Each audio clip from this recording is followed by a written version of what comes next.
नमस्कार साथियों, स्वागत है आप सभी का अंकित इंस्पायर्स इंडिया पर। मैं हूं अंकित अवस्थी। आप हैं मेरे साथ में एक ऐसी खबर पर चर्चा करने के लिए जिसकी डिमांड मेरे बहुत सारे प्यारे साथियों ने कमेंट बॉक्स के माध्यम से हमारे तमाम सेशंस में लिखकर की थी, क्योंकि हमारे बहुत से भाई बहन ऐसे हैं जो कि इस समय तमिलनाडु के अंदर जॉब करने गए हुए हैं, लेकिन वहां पर उनके साथ क्षेत्रवाद के कारण बहुत ज्यादा ज्यादतियां हो रही हैं, बहुत सी मौतों की सूचना है। लेकिन चूंकि यह सूचना अखबारों के माध्यम से है, सोशल मीडिया के माध्यम से है, तो जो प्रभावित पक्ष है, जो इससे प्रभावित है, वो ये कह रहा है कि मेरे साथ ज्यादती हुई है, लेकिन सरकारें अपना बचाव करती हुई दिख रही हैं। जहां तमिलनाडु सरकार कह रही है कि यह एक अफवाह है, वहीं बिहार सरकार ने भी यह कहा है कि जब तमिलनाडु सरकार ने कह दिया है कि यह अफवाह है, तो यह केवल एक भ्रामक जानकारी है। साथियों, चूंकि मेरे बहुत सारे प्यारे साथियों, मित्रों ने जो कि बिहार से संबंध रखते हैं, उन्होंने मुझे लगातार मैसेज करके इस घटना पर प्रकाश डालने की कहा, इसका इतिहास जानने के विषय में चर्चा की और कहा कि इसके समाधान क्या हो सकते हैं, वो एक सेशन इस पर आप करें। तो इसी क्रम में मैं आपके सामने जो प्राप्त इस समय मीडिया पर जानकारी है वो प्रस्तुत करने का प्रयास कर रहा हूं। किसी भी राजनीतिक परिप्रेक्ष्य में इसे देखने से बेहतर होगा कि आप इस घटनाक्रम को जान लें। बाकी आपकी जो राय हो आप अपने मनोमस्तिष्क में बनाएं। सेशन के अंत में कमेंट बॉक्स खुला रहेगा, आप उसे जैसा चाहें वैसा भर सकते हैं। चलिए फिलहाल शुरू करते हैं। मेरे प्यारे साथियों, जैसा कि आप सभी जान रहे हैं, थंबनेल से एक बात दिखाई दे रही है कि तमिलनाडु से डरकर भाग रहे हैं हिंदी भाषी लोग। लेकिन यहां पर जब बात बोलते हैं तो हमने दो लोगों के चेहरे दिखाए हैं, एक तरफ नीतीश कुमार, दूसरी तरफ तेजस्वी यादव। साथियों, ये दोनों ही इस समय बिहार की सरकार चला रहे हैं। आप कहेंगे क्या हिंदी केवल बिहार में बोली जाती है? तो साथियों, यहां पर जो हिंदी भाषी है वो असल मायने में बिहार के हमारे जो साथी श्रमिक बनकर तमिलनाडु में काम कर रहे हैं, उन्हें इस तरह की घटना का सामना करना पड़ रहा है, क्योंकि हाल ही में सुर्खियां बनी हैं। सुर्खियां क्या बनी हैं कि लगभग 15 लोगों को मारा गया है। अब यह तथ्यात्मक रूप से कितना सही है कितना गलत है, इसके बारे में जानकारी लोगों के माध्यम से है, सरकारी मीडिया के माध्यम से नहीं है। इसलिए मैं केवल यह कहूंगा ऐसा मीडिया में चल रहा है। यहां पर आप देख सकते हैं बिहार की असेंबली के अंदर, चूंकि बिहार में अपोजिशन के अंदर बीजेपी बैठी है, तो उसने प्रोटेस्ट किया सरकार के खिलाफ और कहा कि जो भी श्रमिक साथी तमिलनाडु के अंदर जा रहे हैं उनकी हिफाजत के लिए बिहार सरकार क्या कोई काम करेगी, अदरवाइज नहीं तो बिहार सरकार के मुख्यमंत्री को अपने पद से इस्तीफा दे देना चाहिए। सीएम नीतीश कुमार ने भी अपना कंसर्न इस बात पर व्यक्त किया कि तमिलनाडु में उनके मजदूरों के साथ जो हो रहा है उस पर वो चिंतित हैं। इसके साथ साथ आप देख सकते हैं कि बीजेपी चूंकि बिहार के अंदर अपोजिशन में है, तो उन्होंने अपने द्वारा केंद्र जो सरकार सत्तारूढ़ पार्टी है इस समय बिहार में और तमिलनाडु में, उनके खिलाफ प्रदर्शन किया। अब यह तो हो गई राजनीतिक पार्टियों के द्वारा उठाए गए मुद्दे। हो क्या रहा है वो मैं आपको बताता हूं। साथियों, इस समय ट्विटर पर तमिलनाडु ट्रेंड कर रहा है। कारण इसका क्या है?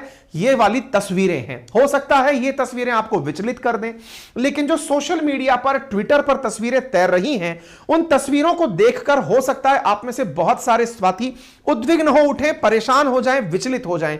ये तस्वीरें बयान कर रही हैं कि बिहार के मजदूरों के साथ कुछ ऐसा तमिलनाडु में हो रहा है। अगेन, इसकी सत्यता हम प्रमाणित नहीं करते। प्रमाणित क्यों नहीं करते? क्योंकि ये किसी भी ऑथेंटिक सोर्स से बाहर नहीं आई हैं। संभव हो सकता है ये किसी फिल्म का दृश्य हो, लेकिन बाद में इसका क्लेम हम पर ना आ जाए कि आपने गलत चीज प्रदर्शित की थी। इसलिए मैं बार बार बोल रहा हूं, ट्विटर पर तैर रही तस्वीरें कुछ इस प्रकार की हैं, जिसके बारे में तमिलनाडु पुलिस ने भ्रामक शब्द करार दिया है कि ये नकली हैं। लेकिन तमिलनाडु के अंदर ये घटनाएं लोगों को यहां पर देखने के बाद में यह समझाइश देती हुई दिख रही हैं कि बिहार के मजदूर हिंदी भाषा बोलने पर बसों में, ट्रेनों में पीटे जा रहे हैं और उन्हें भाषा के आधार पर वहां से भागने के लिए प्रयास, मतलब उनको दबाया जा रहा है, उनको भगाया जा रहा है। साथियों, ऐसी बहुत सी तस्वीरें रेलवे स्टेशनों पर दिखाई दे रही हैं जिसमें बिहार के मजदूर ट्रेनों का इंतजार करते हुए तमिलनाडु में दिख रहे हैं और वो अपने क्षेत्र को वहां से छोड़कर वापस अपने राज्य की तरफ लौट रहे हैं। बड़ी मात्रा में इन तस्वीरों के कारण बिहारी भाई बहन जो इस समय तमिलनाडु में हैं, वो तमिलनाडु के अंदर भाषा के विरोध के कारण जो लोगों पर अत्याचार हो रहे हैं उन विरोध के कारण हो रहे अत्याचारों से प्रभावित होकर वो अपने क्षेत्रों की ओर पलायन कर रहे हैं। ये तस्वीरें इस बात को बयान करती हैं। तमिलनाडु में बिहारी मजदूरों पर हमले किए जा रहे हैं और हिंदी भाषी बिहारी मजदूरों को चुन चुनकर हत्या किए जाने का आरोप है, ऐसा अखबारों के अंदर मीडिया रिपोर्ट से आया है। जहां कई मीडिया रिपोर्ट्स में 5 मजदूरों की हत्या की बात लिखी गई है, 50 से अधिक मजदूरों पर हमले हुए हैं, वहीं पर कहीं विधानसभा के अंदर, बिहार विधानसभा में भी इस बात के ऊपर सवाल उठाए गए हैं कि हिंदी भाषा बोलते हुए लोग पीटे जा रहे हैं और ऐसी स्थिति में यह मुद्दा बिहार विधानसभा में प्रमुखता से उठाया गया है। एक मीडिया चैनल के द्वारा इस खबर को कवर किया गया जिसमें लोगों से यह बात पूछी गई। यहां पर यह मीडिया चैनल जो है दैनिक भास्कर है, इन्होंने बकायदा ये यहां पर बोलते हुए पाए जा रहे हैं कि वहां हिंदी भाषी लोगों के साथ बहुत गलत हो रहा है। क्यों? हम लोग हिंदी वाले हैं ना, इसलिए वो लोग सिर्फ तमिल वाले ही वहां रहना चाह रहे हैं। जमुई बिहार के ये नागरिक हैं। 14 का मर्डर हो गया है। 14 लोग। इन्होंने अपने द्वारा कहा कि 14 लोगों का मर्डर हो चुका है। मारपीट बहुत हो रही है। ऐसे ही जमुई बिहार के और एक व्यक्ति हैं, उन्होंने भी यही वाली बात दोहराई है। वहाँ के जो नागरिक है वो लोग भगा रहे हैं। क्यों भगा रहे हैं? वहाँ वो लोग का काम नहीं मिल रहा है इसके कारण। और आप लोग के साथ में क्या क्या हो रहा है वहाँ पे? बहुत मारपीट हो रहा है हिंदी। ये दैनिक भास्कर ने, संवाददाता ने वहां जाकर कुछ पत्रकारों से चर्चा की। मारपीट करता था, हिंदी ब्लॉग बता यहाँ से जाओ, मारपीट करता था तमिलनाडु में। तो एक तरह से तमिलनाडु के बिहारी मजदूरों का जो पलायन हो रहा है उसकी तस्वीरें सामने आ रही हैं और प्रत्यक्षदर्शी, जहां एक और तमिलनाडु की सरकार और मुख्य जो वहां की पुलिस है वो इस बात से इनकार कर रही है कि ऐसा कुछ भी नहीं हुआ है, वहां पर कुछ लोग इस तरह के बयान देते हुए मीडिया के सामने अपने अनुभव सामना करते हुए, अपने अनुभव साझा करते हुए दिखाई दिए हैं। कुछ इसी तरह का एक वीडियो और इस समय वायरल हो रहा है जिसमें कहा जा रहा है कि त्रिपुरा से लौटे असगरगंज थाना क्षेत्र में एक व्यक्ति ने बताया कि त्रिपुर में हमारी कॉलोनी के आसपास हिंदी भाषियों पर अभी हमले नहीं हो रहे हैं, लेकिन कुछ ही दूर पर हिंदी भाषियों पर लगातार हमले होने से वहां पर दहशत का माहौल बना हुआ है। ऐसी स्थिति में ट्रेन की टिकट नहीं मिल रही है, जैसे तैसे ट्रेन में घुसकर अपने शहर की तरफ लौटा जा रहा है।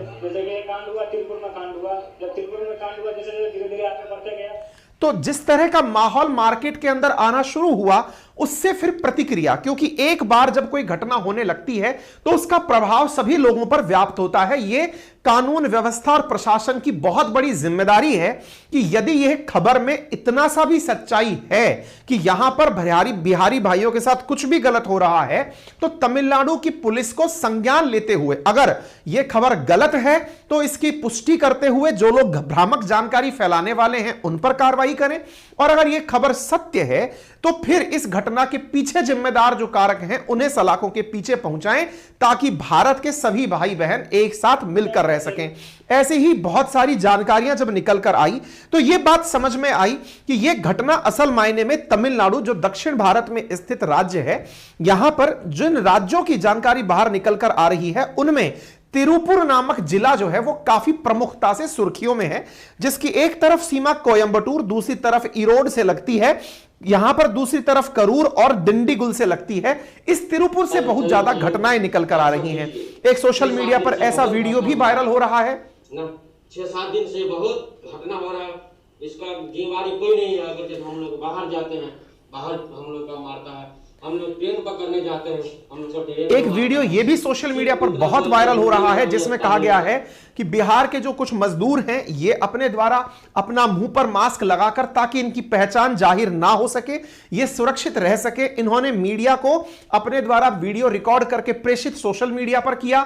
इन्होंने प्रधानमंत्री से, अपने राज्य के मुख्यमंत्री से गुहार लगाई कि हमें सुरक्षित यहां से निकालने के लिए रास्ता दिलवाया जाए। ये सब बातें देखिए, धुआं तभी उठती है जब कहीं आग लगी होती है। हां, यह बात सही है कि आपने इस धुआं से आग का एस्टिमेशन कम अथवा ज्यादा कर लिया हो, लेकिन अगर सरकारें इस बात को इग्नोर कर दें कि ये सब लोग झूठ बोल रहे हैं, क्योंकि जिस तरह से वर्तमान में उप मुख्यमंत्री बिहार के अंदर यह कह रहे हैं कि यह केवल और केवल विपक्ष के द्वारा चलाया जाने वाला बंटवारे के लिए एक आंदोलन है, यानी कि यह केवल फेक है, तो यार इतने लोग फेक नहीं हो सकते। अगर ये लोग वहां से छूटकर आ रहे हैं तो निश्चित ही इस बात के अंदर कोई ना कोई तर्क होगा। अच्छा, इस बात को लेकर के यहां पर आप देख सकते हैं लोगों के द्वारा पलायन करते हुए, अपने सामानों को पैक करते हुए आप देख सकते हैं। अच्छा, इस दौरान जब आप ये सेशन सुन रहे हैं, आप में से बहुत सारे लोगों के मनोमस्तिष्क में एक सवाल पैरेलली आना शुरू हो गया होगा कि आफ्टर ऑल ऐसा क्या कारण है कि बिहार के लोग बहुत ज्यादा पलायन करते हैं, यानी कि बिहार छोड़कर कभी महाराष्ट्र में काम करने जाते हैं, कभी गुजरात में जाते हैं, कभी तमिलनाडु में जाते हैं, कभी दिल्ली आते हैं। ऐसा है क्या? यह है सरकारी नाकामी। मैं आज के सेशन में आपको यह भी बताऊंगा कि असल मायने में बिहार की इतनी जबरदस्त स्किल्ड लेबर, इतना जबरदस्त दिमागधारी युवा बिहार को छोड़कर संपूर्ण देश को आगे बढ़ाने लग रहा है। कारण राजनीतिक इच्छा शक्ति का अभाव। राजनीति के रसातल में जिस तरह से सरकारें वर्तमान में यहां कार्य कर रही हैं, उन सरकारों में चाहे किसी की भी सरकार रही हो, वो अपनी राजनीतिक रोटियों को सेकने तक सीमित रही है। ऐसे मुद्दे जो कि बहुलतावादी होते हैं, ऐसे मुद्दे जो कि लोगों को अपने साथ कनेक्ट करते हैं, केवल उन्हीं मुद्दों पर यहां राजनीति हो रही है। विकास की राजनीति की उम्मीदें कभी लालू प्रसाद यादव से लगाई गई थी, लेकिन वो चारा घोटाला करके जेल की यात्रा कर लिए। फिर नीतीश कुमार से लगाई गई थी, लेकिन उन्होंने इतनी बार पलटियां मार ली हैं, समझ में नहीं आता वो किसके साथ हैं। यानी कि एक तरफ विकास पुरुष की उम्मीदें नीतीश कुमार से की जा रही थी, वो भी फेल मार गई। लालू प्रसाद यादव से भी की जा रही थी, वो भी फेल मार गई। बीजेपी ने भी यहां पर शासन कर लिया, ये भी फेल मार गए। अल्टीमेटली जागना बिहार के युवा को खुद पड़ेगा कि ये सरकारों के ऊपर एक दायित्व क्रिएट करवाएं और ये कहें कि आप कम से कम डेवलपमेंट का एजेंडा लेकर के चुनाव में उतरे, ताकि हमें किसी अन्य राज्य में जाकर नौकरी ना करनी पड़े। आज के सेशन में मैं आपको यह जानकारी दूंगा कि असल में बिहार का किस तरह से माइग्रेशन के लिए जिम्मेदार वहां का राजनीति है, वहां के किस प्रकार से उद्योग धंधे खत्म होते गए, क्या हुआ कि चीनी मिल वहां बंद होती चली गई, क्यों वहां पर कोई नई इंडस्ट्री नहीं आई, जबकि एक समय था जब बिहार के अंदर, बिहार का जो संयुक्त हिस्सा था झारखंड, इसके नजदीक से स्थित छत्तीसगढ़ जो मध्य प्रदेश के नजदीक था, यह पूरा बेल्ट अपने आप में इंडस्ट्रीज के लिए बहुत फर्टाइल लैंड था, क्योंकि बड़ी मात्रा में यहां से माइंस निकल रही थी। तब भी बिहार का डेवलपमेंट क्यों नहीं हो पाया? ये तमाम बहस के मुद्दे होंगे, लेकिन फिलहाल के लिए आपको जानकारी अगर मिल गई तो वो मैंने आपको बताया। अच्छा, अब चूंकि राजनीति है तो राजनीति में वो तथ्य भी निकाले जाएंगे जिसमें विपक्ष अपनी बातों को मजबूती से रखे। विपक्ष ने इस मुद्दे को इस तरह से उठाया कि जो उप मुख्यमंत्री हैं बिहार के तेजस्वी, वो तमिलनाडु के मुख्यमंत्री की 70वीं सालगिरह पर जहां केक काट रहे हैं, वहीं तमिलनाडु के अंदर हिंदी भाषा का विरोध करने वाले लोग बिहारियों को काट रहे हैं। ऐसी खबर निकलकर आई, तो इस खबर की वजह से जो है यहां पर यह वीडियो जो है काफी वायरल हुआ, जिसके अंदर तेजस्वी जो हैं वो अपने द्वारा उप मुख्यमंत्री तेजस्वी यादव एमके स्टालिन के 70वें जन्मदिन में शामिल होने गए हैं। वहीं पर यह वीडियो तमिलनाडु के अंदर वायरल हुआ, जिसमें यह दिखाया गया कि किस तरह से बिहारियों के साथ बर्बरता की जा रही है। जानकारी जो निकलना शुरू हुई मीडिया पर कि ऐसा अचानक क्यों हुआ, तो इसके पीछे का कारण भी एक बहुत बड़ा था। देखिए, बिहारी चूंकि बहुत मुश्किल से अपने घर का पालन पोषण करने इतनी लंबी दूर की यात्रा करता है, तो वो ये किसी भी कीमत पर नहीं चाहता कि उसकी नौकरी चली जाए। इसलिए बिहार का जो लेबर है वो पूरे देश में सबसे सस्ता लेबर कंसीडर किया जाता है। सबसे सस्ता लेबर यानी वो सबसे कम दामों पर काम करने के लिए पूरी तरह कोशिश करता है ताकि उसकी जॉब बनी रहे। साथियों, इनकी यही मजबूरी है जो तमिलनाडु के लोगों को रास नहीं आई। असल मायने में यह पता चला कि जिस जगह से यह विवाद शुरू हुआ, वहां पर कुछ मजदूरों ने बिहारी मजदूरों पर दबाव बनाया कि वे न्यूनतम मजदूरी 1200 रुपए लेने की मांग करें, लेकिन बिहारी मजदूरों ने कहा कि हम मात्र 800 रुपए में ही काम करने में सक्षम हैं, हम 800 रुपए प्रतिदिन दिहाड़ी लेकर ही अपना काम कर सकते हैं। इस बात को लेकर के जो तमिलनाडु के मजदूर थे, उन्हें बिहारी मजदूरों से मतलब नफरत हुई कि इनकी वजह से हमारी तनख्वाहें नहीं बढ़ रही हैं। जिस प्रकार से मिनिमम वेजेस आपको एक मजदूर को देनी होती है, बिहारी मजदूर के तमिलनाडु में होने पर वो लेबर सस्ती है और वहां का लोकल लेबर 1200 रुपए लेने की डिमांड कर रहा है। इस चलते तमिलनाडु के लेबरों को बिहार के लेबर से दिक्कत हुई और यहीं से कॉन्फ्लिक्ट शुरू हुआ, ऐसा मीडिया में जानकारी में निकला है। आप यहां देख सकते हैं, एक जमुई के मजदूर ने अपने द्वारा यह जानकारी देते हुए बताया, जिसकी वजह से यहां पर हिंदी वर्सेस तमिल का विवाद उत्पन्न हुआ कि तुम लोग सस्ती लेबर हो, इस कारण से हमारे यहां पर हमारी तनख्वाहें नहीं बढ़ती क्योंकि तुम सस्ते में काम कर रहे हो। इस वजह से यह विवाद उठना शुरू हुआ। फिर सरकार में पक्ष विपक्ष का जो काम है वो लोग वो कर रहे हैं। बीजेपी के द्वारा पोस्टर जारी किया गया कि असंवेदनशीलता की भी एक हद होती है। जिस स्टालिन के राज्य में 12 बिहारी मजदूरों की हत्या हुई, उस स्टालिन का जन्मदिन तेजस्वी मना रहे हैं। इस तरह की सुर्खियां अखबारों में प्रदर्शित हो रही हैं। अगेन, ना तो मैं इस बात की पुष्टि करता हूं कि इनका पोस्टर सही है, ना मैं इस बात की पुष्टि करता हूं कि जो वीडियोज हैं वो सही हैं। मैं आज जो चल रहा है वो आपके सामने रख रहा हूं। सत्यता जांचने का काम मेरा नहीं है क्योंकि मैं संवाददाता नहीं हूं। मैं आपके सामने सुर्खियां प्रेषित कर रहा हूं कि चल क्या रहा है।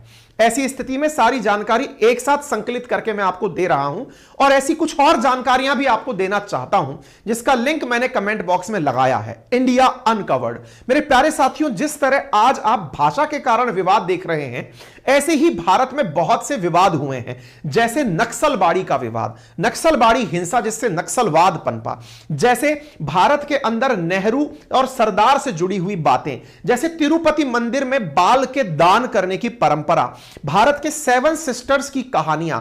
इंडिया अनकवर्ड नामक पुस्तक में आज ही सुनिए कुकू एफएम पर, जिसका लिंक मैंने कमेंट बॉक्स में आपको पिन किया हुआ है। एक हिंदी ऑडियो बुक है जिसमें आपको भारत की ऐसे अनकहे किस्से सुनने को मिलेंगे जिन्हें आपको जानकर बहुत ही रोचकता का अनुभव होगा और भारत की अनकही कहानियां सुनने को मिलेंगी। इस प्लेटफॉर्म पर, जिसका नाम कुकू एफएम है, यहां पर मात्र 99 रुपीज में ओरिजिनली आपको 1 महीने के लिए 10,000 किताबें सुनने को मिलती हैं। ये किताबें जिनकी औसत कीमत खरीदने पर 300 रुपए प्रति पुस्तक हो सकती है, वो अगर आप मेरा रेफरल कोड अंकित 50 यूज करते हैं तो 49 रुपीज में आपको ये किताबें प्राप्त हो जाती हैं पूरे 1 महीने के लिए ऑडियो बुक के रूप में, जहां पर आपको drive mode feature, saving notes feature और स्लीप टाइमर जैसी फैसिलिटीज दी जाती हैं। आप मेरा रेफरल कोड अंकित 50 इस दिए गए लिंक पर क्लिक करके किताब डाउनलोड करने में कर सकते हैं, सुन सकते हैं पूरे 1 महीने के लिए, और वो भी पूरी 10,000 किताबें। एक फैक्ट यहां पर मैं और बताना चाहूंगा, लगभग 2.3 मिलियन एक्टिव यूजर्स इस समय कुकू एफएम का यूज कर रहे हैं। यह ऑफर आपके लिए उपलब्ध है by using my referral code Ankit 50। अब लेकर चलता हूं मैं आपको उस कहानी पर कि असल में भारत में यह भाषा का विवाद पहली बार है या इसका इतिहास भी कोई पुराना है। आज के सेशन में मैंने आपको सबसे पहले यह बताया कि विषय क्या है। अब मैं आपको विषय का थोड़ा सा इतिहास और इतिहास के साथ साथ भारत की राजनीतिक व्यवस्था में कब कब भाषा को लेकर के विवाद हुए उसकी कुछ तथ्यात्मक जानकारी रखता हूं। मेरे प्यारे साथियों, भारत के साथ में एक बहुत बड़ी आयरनी यह है कि हमारे देश को जहां राष्ट्रीयता, राष्ट्र प्रेम, राष्ट्रीय भावना बांधे रखी है, लेकिन आज तक हमारे देश में कोई भी राष्ट्रीय भाषा नहीं है। देश में नेशनल लैंग्वेज का अभाव है। बहुत से राजनेताओं ने चाहा कि हिंदी को राष्ट्रीय भाषा का दर्जा दिला दिया जाए, लेकिन दक्षिण भारत में रहने वाले लोग जिनकी अपनी नेटिव लैंग्वेज जैसे तमिलनाडु में तमिल, केरला में मलयालम, आंध्र प्रदेश में तेलुगु है, कन्नड़ है, उन लोगों को ऐसा लगता है कि उन पर हिंदी जबरदस्त रूप से थोपी जा रही है। इसी कारण से देश की आजादी के बाद से कोई एक भाषा राष्ट्रभाषा का रूप नहीं ले पाई। तो फिर भारत में चलता क्या है? तो भारत में केवल ऑफिशियल लैंग्वेज चलती है और ऑफिशियल लैंग्वेज भारत में हिंदी और अंग्रेजी है। यानी भारत में देश की आजादी के बाद जहां राष्ट्रीय ध्वज, राष्ट्रीय गीत, राष्ट्रीय फूल, राष्ट्रीय एनिमल सब है, वहीं देश में एक राष्ट्रीय भाषा का अभाव है। यह राष्ट्रीय भाषा का अभाव की कहानी बहुत पुरानी है। यह कहानी कहां से निकलकर आती है? कहानी तमिलनाडु से ही आती है। असल में तमिलनाडु के अंदर हिंदी विरोध की कहानी आजादी से पुरानी है। असल में कहानी की शुरुआत होती है वर्ष 1916 से, जिस समय आजादी से पहले रेडियो स्टेशन का नाम आकाशवाणी रखा गया। आकाशवाणी जो कि एक हिंदी का शब्द है, इस पर तमिल लोगों ने विरोध जताया और 1916 के अंदर मरियामलाई अडिगल नाम के एक सामाजिक कार्यकर्ता ने स्वतंत्र तमिल आंदोलन चला दिया, जिसके चलते 2 युवा मद्रास रेडियो स्टेशन नाम के साथ आकाशवाणी जारी जोड़े जाने के विरोध में अनशन पर बैठ गए थे। बाद में 1967 में डीएमके ने सत्ता में आते ही तमिलनाडु रेडियो स्टेशन का नाम बदलकर तमिल वनोली कर दिया। यानी हिंदी के प्रति जो इन क्षेत्रों के अंदर प्रतिकार का भाव है, उसके चलते जो ऐतिहासिक जानकारी मिलती है वो 1916 से है। ब्रिटिश राज में 1937 में जब स्थानीय कांग्रेस सरकार ने स्कूलों में हिंदी शिक्षा अनिवार्य की तो यहां पर हिंदी का विरोध का सिलसिला तेजी से बढ़ा। कहा जाता है कि देश में जिस प्रकार से हिंदी को कांग्रेस यहां पर लागू कराना चाह रही थी, तो भारत को एक सूत्र में पिरोने के प्रयास को पेरियार ने झटका दे दिया। पेरियार जस्टिस पार्टी के नेता हुआ करते थे और उन्होंने जस्टिस पार्टी के नेता होने के नाते अपने आंदोलन में तमिल भाषा को समृद्ध इतिहास, परंपरा और साहित्य को बचाने के लिए हिंदी का विरोध शुरू किया और यह विरोध 1940 तक चलता रहा। 1940 में गवर्नर एस्किर्न ने स्कूली भाषा में हिंदी भाषा की अनिवार्यता को हटा दिया। यानी 1937 में स्थानीय कांग्रेस के द्वारा किया गया प्रयास जस्टिस पार्टी के पेरियार के आंदोलन तले दब गया और इसके चलते 1940 में यहां से हिंदी भाषा को हटा दिया। ये पेरियार कौन है, इनके बारे में भी काफी सारी ऐतिहासिक जानकारी है, लेकिन केवल आप एक लाइन में अगर जाने तो इन्हें एशिया के सुकरात के नाम से भी जाना जाता है। कहते हैं ये जितने हिंदी विरोधी थे ये उतने ही ब्राह्मणवाद विरोधी थे। ब्राह्मणवाद विरोधी होने के नाते इन्होंने दलितों के आरक्षण की मांग की थी। इवन ये वो व्यक्ति हैं जिन्होंने द्रविड़ के लिए द्रविड़स्तान की मांग की थी, यानी भारत से एक अन्य स्थान की मांग की थी। पेरियार की कहानी कभी और कवर करेंगे, लेकिन फिलहाल के लिए हम थोड़ा इसी आंदोलन के कुछ और आपको पहलू बताते हैं। वर्ष 1946 से 50 के बीच में फिर से हिंदी विरोधी आंदोलन का दूसरा दौर शुरू हुआ। 46 से 50 के दौरान सरकार ने स्कूलों में फिर से हिंदी लाने की कोशिश की। एक समझौते के तहत हिंदी को वैकल्पिक विषय के रूप में शामिल करने का फैसला किया गया। 1953 में डीएमके ने कल्लूकुड़ी का नाम बदल करके डालमियापुरम कर दिया। डालमिया जो कि एक उद्योगपति थे रामकृष्ण डालमिया, उनके नाम पर किया गया था। इसे वहां की सरकार ने उत्तर द्वारा दक्षिण के शोषण के रूप में रिकॉग्नाइज किया। 1959 में तत्कालीन प्रधानमंत्री पंडित नेहरू ने संसद को भरोसा दिलाया कि गैर हिंदी भाषी राज्य फैसला ले सकते हैं कि अंग्रेजी कब तक उनकी आधिकारिक भाषा रहेगी। अंग्रेजी और हिंदी दोनों ही देश की प्रशासनिक भाषा यानी ऑफिशियल लैंग्वेज बनी रहेंगी। असल में जो नेहरू के द्वारा ये जो वादा दिया गया था यह आधारित था मुंशी आयंगर फॉर्मूला के ऊपर। असल में संविधान सभा के अंदर श्यामा प्रसाद मुखर्जी केवल एक ही भाषा चाहते थे जिसका नाम था हिंदी, लेकिन देश में जब हिंदी भाषा को लेकर संसद में बहस होना शुरू हुई तो दक्षिणी राज्यों का प्रतिनिधित्व करने वाले जो सांसद थे उन्होंने इसका विरोध शुरू किया। वो वन लैंग्वेज वन स्क्रिप्ट की बात करने वाले लोगों का विरोध करने लगे। इसके चलते संविधान सभा ने मुंशी आयंगर फॉर्मूला दिया। मुंशी आयंगर फॉर्मूला एक ऐसी व्यवस्था थी जिसमें यह कहा गया कि आने वाले समय में जब तक हिंदी को लेकर स्वीकार्यता नहीं बन जाती तब तक भारत की कोई भी राष्ट्रीय भाषा नहीं होगी। ऑफिशियल भाषा के रूप में हिंदी और इंग्लिश चलती रहेंगी। शुरुआती 15 साल तक इंग्लिश ऑफिशियल लैंग्वेज के रूप में चलती रहेगी। According to Munshi Ayyangar formula, English was to continue as the official language of India along with Hindi for a period of 15 years. But the limit can be changed and power of extension was given to the parliament. Munshi and Iyengar represented pro-Hindi and English bloc respectively. Munshi जहां pro-Hindi थे वहीं पर Iyengar pro-English थे। दोनों की वजह से एक फॉर्मूला पैदा हुआ और हिंदी को देवनागरी के साथ में यहां पर स्वीकार किया गया। भारत की अनुसूची में 8वीं अनुसूची जोड़ी गई और 8वीं अनुसूची के अंदर भाषाओं का जोड़ना शुरू हुआ। 1963 में ऑफिशियल लैंग्वेज एक्ट जब पारित किया गया तो अन्नादुरई की अगुवाई में डीएमके के द्वारा आंदोलन शुरू कर दिया गया, जिसके चलते अंग्रेजी, तमिल और हिंदी का फॉर्मूला पेश किया गया, यानी 3 भाषा का फॉर्मूला पेश किया गया। 1965 में लाल बहादुर शास्त्री जी के द्वारा अगेन एक बार राजभाषा अधिनियम 1963 के तहत 26 जनवरी 1965 को हिंदी को राजभाषा घोषित कर दिया गया कि नहीं, हिंदी ऑफिशियल लैंग्वेज होगी और यही एकमात्र हिंदी होगी जो राजभाषा का रूप लेगी। लेकिन तमिलनाडु में फिर से एक हिंदी विरोधी आंदोलन शुरू हुआ, जिसके चलते मदुरई में स्टूडेंट और कांग्रेस कैडर के बीच में तगड़ा संघर्ष हुआ। कांग्रेस सरकार ने विरोध को केवल व्यवस्था का विरोध माना, लेकिन इस विरोध में लगभग 70 लोगों की जान चली गई, ऐसा ऑफिशियल डेटा है। हिंदी के खिलाफ आंदोलनों में लोगों ने आत्महत्या आत्महत्या करना शुरू किया। परिणाम स्वरूप लाल बहादुर शास्त्री को इस विरोध के चलते ऑल इंडिया रेडियो पर आकर के 4 बड़े वादे करने पड़े। और वादों में पहला वादा था कि हर राज्य को स्वतंत्रता होगी कि वे अपनी इच्छा की भाषा को अपनी कार्य की भाषा के रूप में जारी रख सकेंगे। 2 राज्यों के बीच होने वाले संचार अंग्रेजी में होंगे और अंग्रेजी अनुवादित होंगे। गैर हिंदी राज्य केंद्र से अंग्रेजी संवाद करेंगे और गैर हिंदी राज्यों की सहमति से इसे छेड़छाड़ नहीं किया जाएगा। बिना सहमति के कोई छेड़छाड़ नहीं होगा।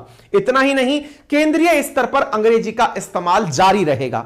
इस आश्वासन के बाद यह आंदोलन समाप्त हुआ। कहने का कुल मिलाकर अर्थ यह है कि तमिल क्षेत्र के अंदर जो हिंदी विरोध है, इसकी कहानी आजादी से पहले की है, जो समय समय पर तूल पकड़ती रहती है। वर्ष 2004 में कुछ भाषाओं को 8वें शेड्यूल में जोड़कर 22 क्षेत्रीय भाषाओं को इसके अंदर शामिल कर लिया गया। फिलहाल भोजपुरी राजस्थानी भाषा को 8वें शेड्यूल में शामिल करने की मांग चल रही है। कहने का कुल जमा बात यह है कि कुल मिलाकर के सरकारों का प्रयास तो हिंदी भाषा को राष्ट्रीय भाषा बनाए जाने का लगातार रहा है, लेकिन दक्षिण राज्यों के अंदर बढ़ते विरोध के कारण इस पर कभी भी सकारात्मक कार्रवाई नहीं हो सकी। हालांकि पूरे देश के अंदर हिंदी बोलने वालों की संख्या लगातार बढ़ती जा रही है। 2011 के आंकड़े 43% लोग ऐसे हैं तमिल, तेलुगु, कन्नड़ और मलयालम के अंदर जो ये मानते हैं कि हिंदी को मातृभाषा माना जाए। यह संख्या लगातार 37 से बढ़कर 43% तक पहुंच चुकी है।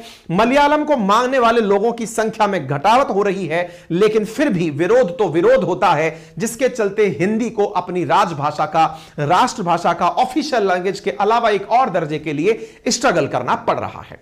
यह थी हमने आपको दी तथ्यात्मक जानकारी। अब आते हैं हम आपको इस प्रकार की और जानकारियों में अगर रुचि है तो उसकी जानकारी देने। यदि आप में से कोई भी साथी चाहता है कि Indian polity, geography, Indian economy, history, इनसे जुड़ी हुई जानकारी आपको चाहिए, आपका मन करता है कि नहीं मुझे भारत का इतिहास जानना है, तो आपके लिए हम एक ऑफर लेकर आए हैं। हमारा एप्लीकेशन है RNA बाई अंकित अवस्थी के नाम से, प्ले स्टोर पर उपलब्ध है, जहां पर आपको history, geography, polity, economy foundation level पर मात्र 1999 में पूरे 1 साल के लिए प्रिपेयर कराई जा रही है। आप उसे ज्वाइन करें, निश्चित ही आपको अपने लेवल ऑफ नॉलेज में एक एनरिचमेंट मिलेगा। आगे बढ़ते हैं साथियों, आप चर्चा करते हैं सरकार का क्या स्टैंड रहा। नीतीश कुमार जी जो कि मुख्यमंत्री बिहार हैं, इन्होंने कहा कि समाचार पत्रों के माध्यम से तमिलनाडु में काम कर रहे बिहार के मजदूरों पर हमले की जानकारी मिली है और इस कारण से उन्होंने बिहार के मुख्य सचिव और पुलिस कमिश्नर से कहा है, महानिदेशक से कहा है कि वे तमिलनाडु सरकार के अधिकारियों से बात करें और सुरक्षा सुनिश्चित करें। अब तमिलनाडु की बात सुनिए। तमिलनाडु के डीजीपी ने कहा कि ऐसा कुछ है ही नहीं, बिहारी माइग्रेंट पर यह बातें जो हैं ये केवल एक झूठ है और इसे जबरदस्त प्रकार से फैलाया जा रहा है। यानी कि तमिलनाडु के डीजीपी ने इस बात से इनकार कर दिया और इनकार करके उन्होंने कहा कि तथ्य को तोड़ मोड़ कर दिखाया जा रहा है, ऐसा सच्चाई में कुछ नहीं है। ऐसा कहते हुए उन्होंने अपनी बात करी। यह तमिलनाडु पुलिस का 2 मार्च को आया ट्वीट है, जिसमें उन्होंने इस बात से एकदम किनारा कर लिया कि यह बात झूठ है और उन्होंने बकायदा ऑडियो मैसेज जारी किया। Director general of police and head of the police force, Tamil Nadu police speaking. ये तमिलनाडु पुलिस के डीजीपी हैं। इन्होंने कहा कि यह बात पूरी तरह झूठ है और हम इस बात से बिल्कुल भी इत्तेफाक नहीं रखते। Video saying that the migrant workers of Bihar are attacked in Tamil Nadu. इनकी बात को आधार मान करके तेजस्वी यादव जो उप मुख्यमंत्री बिहार हैं, जिन पर यह आरोप लग रहा था कि वो MK स्टालिन के हैप्पी बर्थडे मनाने गए थे, उन्होंने कहा कि यह बीजेपी और बीजेपी समर्थित मीडिया के द्वारा गलत तथ्य फैलाने का प्रयास है, जिससे देश में भ्रम, झूठ और नफरत जैसी चीजें फैलाई जा रही हैं और इससे समाज के अंदर द्वेष और भ्रम फैल रहा है। राजनीति अपने स्थान पर है, यहां पर पक्ष और विपक्ष एक दूसरे पर हमलावर है। बिहार पुलिस ने भी अपनी तरफ से स्टेटमेंट देते हुए कहा कि हम इसकी जानकारी जुटा रहे हैं। अब सवाल बड़ा सवाल कि आफ्टर ऑल बिहार छोड़कर जाता क्यों है मजदूर? आफ्टर ऑल बिहार के अंदर इतना कुशल मजदूर अवेलेबल है, तो ये बाहर जाता क्यों है? तो इसके पीछे का बहुत बड़ा कारण है यहां पर रोजगार का अभाव होना। असल मायने में बिहार के अंदर अपनी कोई भी इंडस्ट्री नहीं है, बिहार में कोई भी नया उद्योग नहीं लग रहा है और दूसरा, बिहार में जो उद्योग थे वो लगातार बंद होते जा रहे हैं। और तो और जो यहां पॉपुलेशन डेंसिटी है उसके चलते बिहार के लोगों के लिए अपने एरिया में कृषि करने के लिए पर्याप्त खेत नहीं है, यानी प्रति व्यक्ति जो भूमि होनी चाहिए जिससे वो अपना भरण पोषण कर सके वो अनुपलब्ध है। ऐसी स्थिति में बिहार के लोगों को अपना स्थान छोड़कर निकलना पड़ता है, और जब ये निकलते हैं तो पढ़ाई लिखाई के लिए अच्छे संस्थानों की कमी का सामना करते हैं। अपने बच्चों को बेहतर शिक्षा के लिए इन्हें बाहर जाना पड़ता है, और जब ये बाहर जाते हैं तो अपना जगह छोड़कर जब कोई बाहर जाता है तो उसे निश्चित ही जिल्लत सहन करनी पड़ती है। वो अपमान तो सह लेते हैं, लेकिन मारपीट और हत्याओं की घटनाओं के कारण उन्हें वहां से भागना पड़ रहा है। साथियों, ये बिहार के लोगों के साथ हो रहा जिस भी प्रकार का बर्ताव है, ये निश्चित ही मतलब हमारे देश को, इंडिया दैट इज भारत को बहुत कमजोर करता है। सरकारों को चाहिए, चाहे वो केंद्र में बैठी सरकारें हों, चाहे राज्य में बैठी सरकारें, और इतना ही नहीं, बिहार का युवा जो कि पूरी तरह से अब मतलब अपने आप में समर्थ युवा है, जो अपने आप में बहुत सी विद्याएं जानता है, दिमाग से सक्षम है, देश को जाने कितने सारे आईएएस आईपीएस बिहार ने दिए हैं, वो बिहार के उत्थान के लिए सरकार पर एक मोरल प्रेशर क्रिएट करें।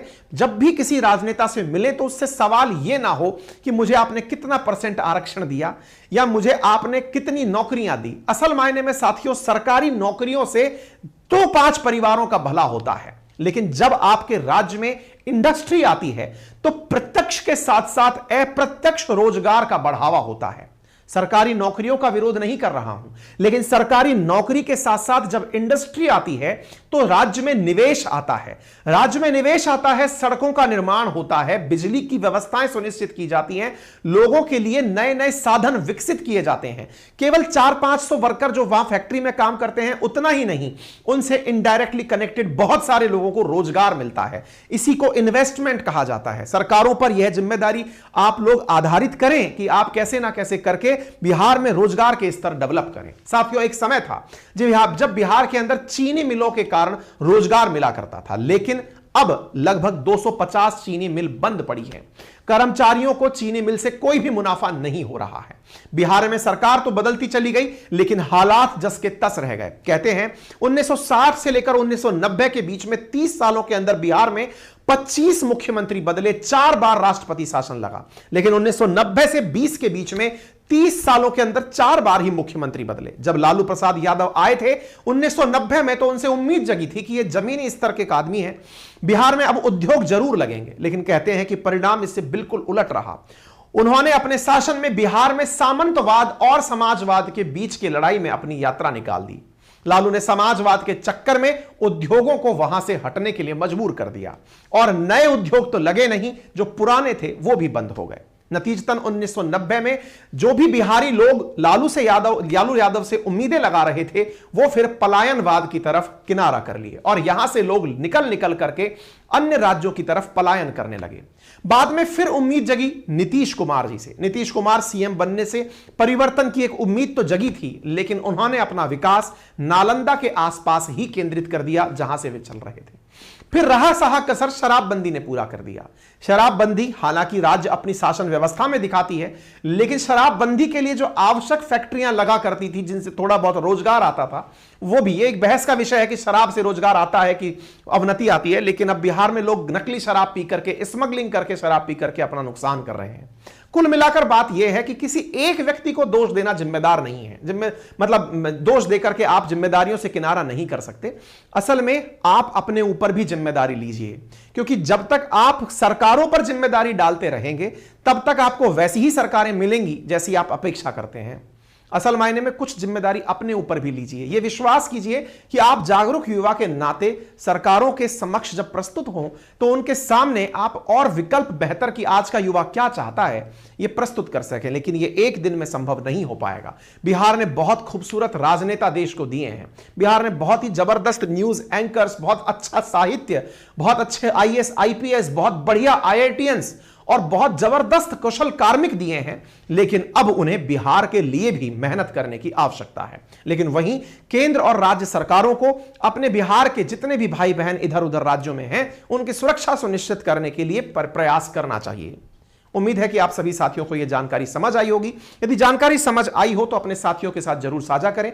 मैंने कुकू एफएम का लिंक पिन किया है, आप चाहें तो अंकित 50 यूज करके उसे यूज कर सकते हैं। और हां, अगर आपको यह पूरा वीडियो समझ में आ गया है तो वीडियो के राइट हैंड कॉर्नर पर नीचे एक सब्सक्राइब का बटन दिया हुआ है, उसे आप क्लिक कर दें ताकि भविष्य में जब भी मैं कोई जानकारी आप तक लेकर आऊं तो वह जानकारी आप तक बिना किसी पेमेंट के पहुंच जाए बहुत जल्दी से। क्लिक करने का कोई चार्ज नहीं लगता। और ऑलरेडी अगर आपने सब्सक्राइब कर रखा है तो वीडियो को अपने साथियों से साझा कर दें। चैनल पर नए हैं, वीडियो से साझा कर चुके हैं तो लास्ट में वीडियो को लाइक भी कर जाएं। बाकी इतना ही जो मैंने आपको अन्य जानकारी दी, हमारा अन्य एक यूट्यूब चैनल आरएन बाय अंकित अवस्थी सर है जो कि पूरी तरह छात्रों को समर्पित है। हमारा एप्लीकेशन आरएन बाय अंकित अवस्थी है जहां पर पेड कोर्सेज उपलब्ध हैं मात्र 1999 में। हिस्ट्री, ज्योग्राफी, पॉलिटी, इकोनॉमी, ये हर मतलब देश के सिटीजन को जानना जरूरी होता है। परीक्षा को तो एक अपना बहाना चाहिए कि इस एग्जाम के लिए जरूरी है। मैं ये मानता हूं कि आज की जितनी मैकाले शिक्षा पद्धति है ना, लोग इंजीनियरिंग की दिशा में भाग रहे हैं या फिर 12वीं तक कुछ और करने लग रहे हैं, उन्हें अगर ये 4 सब्जेक्ट समझ में आ जाएं तो देश की बहुत सी चीजें उन्हें समझ में आ जाएंगी। ये जर्नलाइज्ड तरीके से परीक्षा के लिए तो उपयोगी है ही, लेकिन आप सबके लिए भी जानना जरूरी है। आरएन बाय अंकित अवस्थी एप्लीकेशन पर उपलब्ध है। थैंक यू सो मच, अपना ख्याल रखें।